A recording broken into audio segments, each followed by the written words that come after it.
कहानी की शुरुआत में हमें एशिया का सबसे खतरनाक क्राइम सिंडिकेट दिखाया जाता है, जिसका बड़ी से बड़ी स्वॉट टीम भी कुछ बिगाड़ नहीं पाती। इस गैंग का लीडर है केविन, एक बेहद बेरहम आदमी जिसका अपने एरिया पर जबरदस्त कंट्रोल है। अगर कोई भी केविन से सौदेबाजी करने की कोशिश करता, उसकी पावर को चैलेंज करता, तो आखिर में उसे अपनी जान गंवानी ही पड़ती। पर इतना ताकतवर होने के बावजूद केविन एक दिन खुद मुसीबत में आ गया, खासकर तब जब चोरों की दो अलग अलग टोलियों ने उसके सबसे कीमती डायमंड पर नजर गड़ा ली। पाक नाम के एक चालाक मिडलमैन ने बीच में रहकर कोरियन और चाइनीज दोनों गिरोहों को इस बड़ी चोरी के लिए एक साथ जोड़ दिया। कोरियन तरफ से पतले दुबले रॉन ने अपने 4 लोगों के गैंग की कमान संभाली, जिसमें 2 औरतें और एक आदमी शामिल था। इन सब में सबसे खास और दिलकश सोफी थी, जो अपनी सुंदरता को ही सबसे बड़ा हथियार बनाकर इस्तेमाल करती। उसके साथ मिया उसकी माँ बनकर लोगों को पागल बनाती। इन दोनों का अगला निशाना एक म्यूजियम का क्यूरेटर था, जिसके पास मिया एक मासूम सास बनकर पहुंची। सोफी ने उसे अपने प्यार में लट्टू कर रखा था और मिया ने ऐसा दिखाया कि हाँ बेटा, तुमसे ही शादी करवाएंगे इसकी।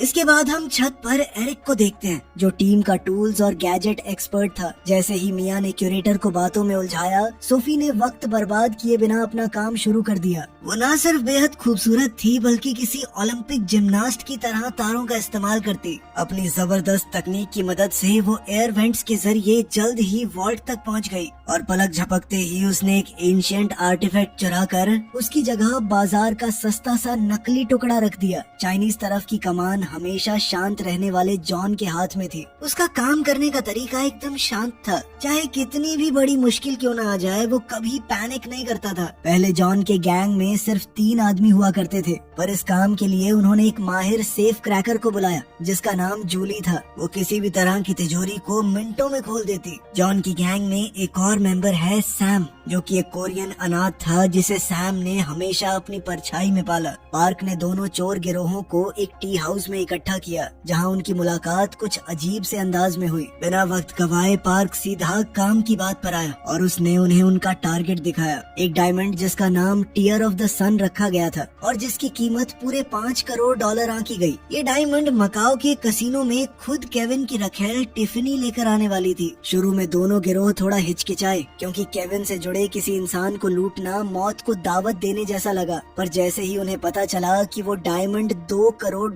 में बिक सकता है, उनकी हिचक खुशी में बदल गई, क्योंकि गुंडे चाहे कितने ही डरावने हों, पर एक कंगाल चोर हमेशा ज्यादा खतरनाक होता है। सबको भरोसा दिलाने के लिए पार्क ने अपनी एक खास नोटबुक दिखाई, जिसमें एशिया के हर बड़े डायमंड खरीदार का नाम शामिल था। यानी जरूरत पड़ने पर ये डायमंड वापस केविन को भी बेचा जा सकता था। तभी पार्क की नजर पड़ी कि रॉन अपने साथ सारा को भी लेकर आया है, और उसे देखते ही पार्क का चेहरा सख्त पड़ गया। सारा की आंखों में एक गहरा धोखा साफ झलक रहा था, जिससे साफ था कि कभी न कभी पार्क ने उसे बहुत बुरी तरह चोट पहुंचाई थी। पार्क ने सबको ये भी बताया कि ये पूरी खबर लीक किसने की। वो थी खुद टिफनी की सौतेली बहन, जिसने अपनी बड़ी बहन से बदला लेने के लिए सारी जानकारी पहुंचाई। उसी इन्फॉर्मेंट ने आगे की मुश्किलें भी गिना दी कि कैसीनो का वॉल्ट तोड़ना नामुमकिन है। डायमंड टिफनी के 30वीं मंजिल वाले स्वीट में 2 अलग अलग सेफ के अंदर बंद रहेगा, और स्वीट का दरवाजा एक मैग्नेटिक लॉक से सुरक्षित है। सबसे बड़ा पेच तो ये था कि टिफनी के शरीर में ऑपरेशन करके एक खास हार्ट डिवाइस लगाया गया था, जो उसी लॉक से जुड़ा रहता। यानी वो दरवाजा सिर्फ और सिर्फ टिफनी ही खोल सकती थी। इस कीमती खबर के बदले इन्फॉर्मेंट ने बस इतना मांगा कि सेफ में जो भी नकदी निकले वो पूरी उसकी होगी। इन्फॉर्मेंट के जाते ही मिया ने जश्न के बहाने एक महंगी शराब की बोतल खोल ली। जब बाकी सब पीने में मग्न थे, तभी जूली ने सिगरेट जलाने के बहाने पार्क के लाइटर में चुपके से एक छोटा सुनने वाला डिवाइस फिट कर दिया। अब धीरे धीरे पार्क और सारा का पुराना किस्सा खुलने लगा, जो 4 साल पहले हुई एक सोने की चोरी से जुड़ा था। उन दिनों पार्क और सारा चोरों की एक मशहूर जोड़ी हुआ करते थे, जबकि रॉन तब सिर्फ एक मामूली सदस्य था, जिसके जिम्मे स्टील के तार संभालने का काम होता। उस चोरी के दौरान जैसे ही पार्क तार के सहारे नीचे उतरकर भागने लगा, वो तार अचानक अचानक टूट गया। पार्क तो पुलिस से किसी तरह बच निकला, लेकिन वो सोना लेकर भी भाग गया। सारा और रॉन के हाथ कुछ नहीं आया। सारा हाल ही में पैरोल पर छूट कर आई थी और इस काम में वो सिर्फ इसलिए शामिल हुई क्योंकि रॉन ने उसे यकीन दिलाया कि ये सारा इंतजाम खुद पार्क का है। उसी रात सारा पार्क से मिलने पहुंची, पर पार्क ने खुद को सही ठहराते हुए कहा कि उसका जमीर साफ है और वो सोना हक से उसी का था। सारा को इस बात पर सरासर धोखा महसूस हुआ, क्योंकि उसके हिसाब से उनके रिश्ते के कुछ तो मायने होने चाहिए थे, पर पार्क ने बड़ी बेरुखी से उसकी हर बात ठुकरा दी और दोनों एक अनसुलझी कड़वाहट के साथ अलग हो गए। पर सारा सिर्फ पुरानी यादें ताज़ा करने नहीं आई थी, और जैसे ही वो अपने कमरे में लौटी, उसके पीछे पीछे रॉन भी अंदर आ गया। सारा ने वो चीज उसके हाथ में थमा दी जो उसने पार्क के पास से चुराई थी, यानी उसके सारे खरीदारों की लिस्ट। और इससे खुश होकर रॉन ने फौरन कोरिया में अपने लोगों को फोन करके डायमंड की हूबहू नकल बनवाने का इंतजाम कर दिया। दोनों को इस बात की भनक तक नहीं थी कि उनकी ये पूरी बातचीत सोफी सुन चुकी है, जो बाहर चोरी की शराब का मजा लेते हुए इधर उधर ताक झांक कर रही थी। इस छोटी सी जीत के बाद रॉन के मन में एक और साजिश पकने लगी, क्योंकि वो एक बार फिर पार्क को धोखा देने की फिराक में आ गया। दरअसल बरसों पहले पार्क का वो स्टील का तार किसी और ने नहीं बल्कि रॉन ने ही काटा था। एक तो पैसों के लालच में, और दूसरा इसलिए कि रॉन के दिल में कहीं न कहीं सारा के लिए चाहत छुपी हुई थी। अगले दिन दोनों गिरोह मकाओ पहुँचे और अपने काम में जुट गए। सबसे पहले जॉन और मिया ने एक रईस जापानीज जोड़े का भेस बनाया और कसिनो की टेबल पर खुलेआम पैसा उड़ाने लगे। इसी बीच जॉन का छोटा साथी सैम पूरे कैसीनो का लेआउट समझने और सिक्योरिटी वालों की हर हरकत पर नजर रखने में लग गया। उधर रॉन की निगाहें टिफनी पर टिकी थी, जिसके साथ 2 बॉडीगार्ड हर वक्त मौजूद रहते। एक उसके बिल्कुल साथ चिपका रहता तो दूसरा उसके आलीशान होटल रूम के बाहर पहरा देता। सोफी और एरिक की जोड़ी को एक ही जिम्मा मिला, कैसीनो के मैनेजर का एक्सेस कार्ड हासिल करना। सोफी ने अपने हुस्न का जाल फेंकना चाहा, पर बात उल्टी पड़ गई, क्योंकि मैनेजर को सोफी के बजाय एरिक भाग गया, क्योंकि उसके शौक अलग थे। उसे लड़की में कोई इंटरेस्ट नहीं था और मजबूरन ये काम पूरा करने के लिए एरिक को ही आगे आना पड़ा। सर्वेलेंस रूम पर कब्जे के लिए अंदर हथियार पहुंचाना जरूरी था, इसलिए सैम ने खाना पहुंचाने वाले एक बूढ़े आदमी को पैसे देकर राजी कर लिया कि वो एक गन को खाने की ट्रॉली में छुपाकर सीधे कैसीनो के अंदर पहुंचा दे। स्वीट के उन 2 सेफ को तोड़ने का काम मिला जूली और सारा को, जिनमें से जूली बिना किसी औजार के सिर्फ अपनी उंगलियों के एहसास से ताले खोल देती थी, और जूली ने एक बहुत बड़ा राज बाकी सबसे छुपा रखा था, क्योंकि असल में वो एक अंडर कवर कॉप थी। हांगकांग की पुलिस सालों से केविन के पीछे पड़ी थी, मगर आज तक किसी ने उसका असली चेहरा तक नहीं देखा। अपने गैंग का लीडर होने के नाते जॉन के मन में एक अजीब सी बेचैनी थी, क्योंकि केविन का ही डायमंड चुरा कर उसी को वापस बेचना कोई आसान बात नहीं थी। सालों पुरानी एक याद उसकी आंखों के सामने आ गई, जब उसने और उसके पार्टनर ने चुराया हुआ माल बेचने की कोशिश की थी केविन को, और जैसे ही उसके साथी ने जरा सी हिचक दिखाई, केविन ने उसे वहीं मौके पर मार डाला। अब की बार तो वो चुराया हुआ माल नहीं, बल्कि केविन का अपना ही डायमंड बेच रहे हैं उसे। इसलिए जॉन अच्छी तरह समझता था कि इसका अंजाम कितना खतरनाक हो सकता है। यही वजह थी कि जॉन का असली मकसद वो डायमंड था ही नहीं, बल्कि वो तो केविन की रखेल टिफनी का पैसा लूटने की ताक में था। सिक्योरिटी का ध्यान भटकाने के लिए एरिक को स्टील के तारों के जरिए छत पर चढ़ने का काम दिया गया, जबकि पार्क ने कसिनो में रॉन से जानबूझकर एक नकली झगड़ा शुरू कर दिया। पर देखते ही देखते वो बनावटी झगड़ा सच में बदल गया, क्योंकि पार्क ने उसी वक्त जता दिया कि उसे बहुत पहले से शक था कि बरसों पुराना उसका तार रॉन ने ही काटा था। गुस्से और घबराहट में रॉन कसिनो से बाहर निकला और सीधे पियर पर जाकर अगले दिन भागने के लिए एक बोट का इंतजाम करने लगा। उधर सारा को कोरिया से भेजा गया वो नकली डायमंड भी मिल गया। सुबह होते ही दोनों गिरोहों ने अपना ऑपरेशन शुरू कर दिया। सोफी जब जॉन और मिया के स्वीट से निकल रही थी, तभी उसने अचानक एक ऐसी चीज देख ली जिसकी उसे उम्मीद तक नहीं थी कि जॉन और मिया के बीच चक्कर चल रहा है। पूरी तैयारी के साथ प्लान शुरू हुआ और तय ये था कि सर्वेलेंस रूम पर कब्जा होते ही उनके पास चोरी पूरी करने के लिए बस 10 मिनट रहेंगे। चूंकि पार्क को कसिनो पहले ही ब्लैक लिस्ट कर चुका था, इसलिए उसका काम था सिर्फ बाहर रहकर बाकी सबकी मदद करना। जैसे ही लियो और सैम गन ताने सर्वेलेंस रूम में घुसे, रॉन अपने दोनों माहिर चोर सारा और जूली को लेकर सीधे टारगेट स्वीट की तरफ दौड़ पड़ा। लियो ने सर्वेलेंस रूम की बिजली काट दी। ठीक उसी वक्त वो बूढ़ा डिलीवरी वाला कसिनो के वॉल्ट की तरफ बढ़ रहा था। कुछ ही देर में वॉल्ट की बिजली भी गुल हो गई। उधर सोफी पहले ही स्वीट की दीवार का कांच काट कर अंदर घुस चुकी थी और उसने अंदर से दरवाजा खोलकर सारा और जूली को भी भीतर बुला लिया। तब तक वॉल्ट का बैकअप पावर चालू हो चुका था और जब वॉल्ट के मैनेजर को एहसास हुआ कि सर्वेलेंस रूम से कोई जवाब नहीं आ रहा और सबके फोन के सिग्नल भी गायब है,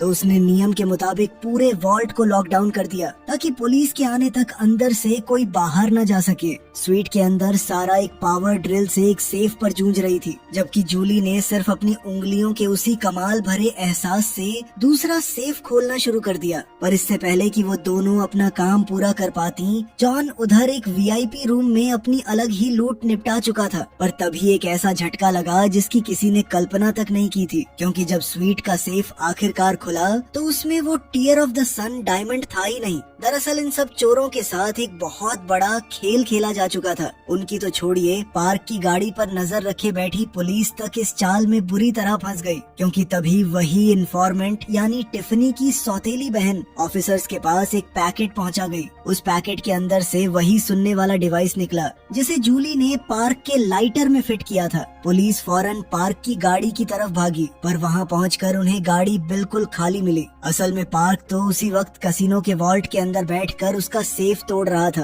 क्योंकि असली डायमंड तो शुरू से वहीं वॉल्ट में छुपा कर रखा गया था। उसी बूढ़े डिलीवरी वाले के भेस में पार्क ने बड़े आराम से वो डायमंड एक कटोरे में रखा और बिना किसी को शक हुए सीधे वॉल्ट से बाहर निकल गया। इधर बाकी की पूरी टीम अपनी नाकाम चोरी का खामियाजा भुगतने के लिए पीछे छूट गई। एक सर्वर का भेस बनाए सोफी को सिक्योरिटी ने पूछताछ के लिए रोक लिया। बेचारी सोफी को चाइनीज भाषा आती नहीं थी, इसीलिए वो घबराने का नाटक करते हुए सिक्योरिटी गार्ड्स का टाइम पास करने लगी। लेकिन एरिक, जो कि सोफी को मन ही मन बहुत चाहता था, वो सोफी को बचाने के लिए खुद बोल पड़ा कि मैंने की चोरी, मैं चोर हूँ, आ जाओ पकड़ लो। इसी अफरा तफरी में रॉन, जूली और सारा फौरन पकड़े गए और तभी ये राज भी सामने आ गया कि जूली तो पहले से एक अंडरकवर कॉप है। अब इस भाग दौड़ में सिर्फ जॉन और मिया ही बचे थे, पर जॉन ने इतनी आसानी से हार मानने से साफ इनकार कर दिया। उसने रास्ते में एक आदमी की गाड़ी छीनी और मिया को लेकर वहाँ से भाग निकला। मिया को पहले तो लगा कि वो दोनों बचकर निकल गए, लेकिन कुछ देर पहले हुई गोलीबारी में जॉन को गोली लग गई थी। कुछ ही पल में जॉन बेहोश होकर गिर पड़ा, जिसके बाद उनकी गाड़ी ने बैलेंस खो दिया। मिया चाहकर भी कुछ नहीं कर सकती थी और एक जबरदस्त एक्सीडेंट में वो दोनों मारे गए। उधर सारा, सैम और रॉन को हथकड़ी पहनाकर पुलिस की गाड़ी में डाल दिया गया था, पर उन्होंने अचानक खुद को छुड़ाया और ऑफिसर्स पर गन तान कर गाड़ी रुकवानी चाहिए। सारा ने अपनी एक बाली से हथकड़ी खोलने की कोशिश की, पर एक झटके में बाली उसके हाथ से छूट गई। जब गाड़ी के अंदर जोरदार हाथापाई छिड़ गई तो गाड़ी कंट्रोल से बाहर होकर एक आधे बने पुल पर जा चढ़ी। गनीमत रही कि कंक्रीट की दीवारों ने उसे नदी में गिरने से बचा लिया। जैसे ही गाड़ी पुल के किनारे आकर लटकी, रॉन और सैम पिछले दरवाजे से निकल भागे और सारा को वहीं पीछे छोड़ गए। जब पुलिस उनके पीछे पैदल दौड़ी तभी गाड़ी अपना संतुलन खो बैठी और सारा समेत सीधे नदी में जा गिरी। सारा जैसे ही डूबने लगी, उसी बूढ़े आदमी के भेस में पार्क वहां आ पहुंचा और उसने उसकी जान बचा ली। होश आने पर सारा ने खुद को एक होटल के कमरे में पाया और उसके हाथ में एक रहस्यमयी चाबी थी। जैसे ही वो अपने ठिकाने पर रॉन से जाकर मिली, उसने रॉन के मुंह पे एक थप्पड़ जड़ दिया। रॉन भी कहाँ चुप रहने वाला था, उसने उल्टा सारा पर इल्जाम लगाया कि तुम मिली हुई हो पार्क से।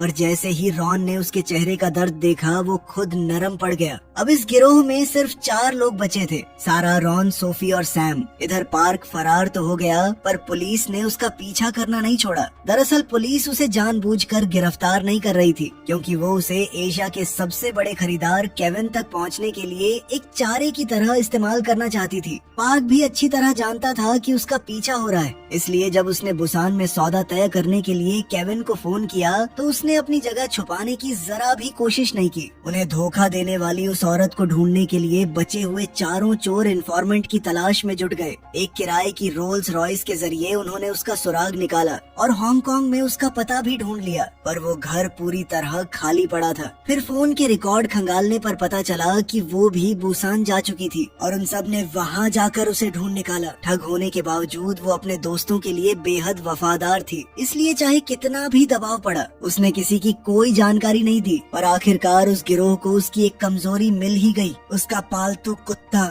जिसकी जान बचाने के लिए उसने मजबूरन सब कुछ बता दिया। इसी बीच हांगकांग की पुलिस ने कोरियन पुलिस के साथ मिलकर पार्क के घर पर कड़ी नजर रखनी शुरू कर दी, क्योंकि वो सब केविन के आने का इंतजार कर रहे थे ताकि सही मौके पर अपना शिकंजा कस सके। उधर बचे हुए चारों चोरों ने यानी सारा, रॉन, सोफी और सैम ने एक प्लान बनाया कि किसी तरह पार्क को उस ठग औरत से मिलने पर मजबूर किया जाए। इसके लिए उन्होंने एलिवेटर ठीक करने वाले मिस्त्रियों का भेस बनाया और पार्क की बिल्डिंग में दाखिल हो गए। रॉन ऊपर एलिवेटर ठीक करने का नाटक करता रहा, जबकि सारा और सोफी चुपके से पार्क के घर में घुसकर डायमंड ढूंढने लगी। तलाशी लेते लेते सारा को अचानक याद आया कि पार्क ने कभी 2 कमरे किराए पर लेने की बात कही थी, इसलिए उसकी पुरानी आदतों को भांपते हुए उसने एक दूसरे कमरे में भी तलाश की और उसका ये अंदाजा बिल्कुल सही निकला। वहाँ छानबीन करते हुए सारा के कानों में पार्क और उस ठग औरत की बातचीत पड़ी, जो उसे बातों में उलझाकर वक्त काट रही थी। पार्क बता रहा था कि बरसों पहले जब अलार्म बजने से चारों तरफ हड़कंप मचा, तब वो गटर के रास्ते भाग निकला, लेकिन जैसे ही वो बचते बचाते अपने ठिकाने तक पहुंचा, उसने रॉन और एक गम में डूबी सारा को एक दूसरे को चूमते हुए देखा। ये नजारा देखकर उसका दिल पूरी तरह टूट गया। तभी सारा ने गलती से एक लाइट जला दी। जैसे ही सारा की नजर उस लाइट पर पड़ी तो वहाँ पर वो असली डायमंड भी मौजूद था। पर हैरानी की बात ये थी कि सारा ने वो डायमंड उठाया तक नहीं, बल्कि उसने उसे रॉन के लिए ही वहाँ छोड़ देने का फैसला कर लिया, क्योंकि अब वो इस धोखे और इस्तेमाल किए जाने से पूरी तरह तंग आ चुकी थी। पर जैसे ही वो बाहर कदम रखने लगी, सामने सोफी आ खड़ी हुई, जिसने पल भर में सारा की जेब से वो नकली डायमंड झपटा और खिड़की के रास्ते दोबारा उसी घर में घुस गई। ठीक उसी वक्त पार्क को उस ठग औरत से पता चल गया कि बाकी चोर भी उसी बिल्डिंग में मौजूद हैं। फिर भी वो जरा सा भी नहीं घबराया। जैसे ही वो नीचे ग्राउंड फ्लोर पर उतरा तो सामने केविन के आदमी आदम के, तो वो उन्हें लेकर वापस ऊपर चला गया।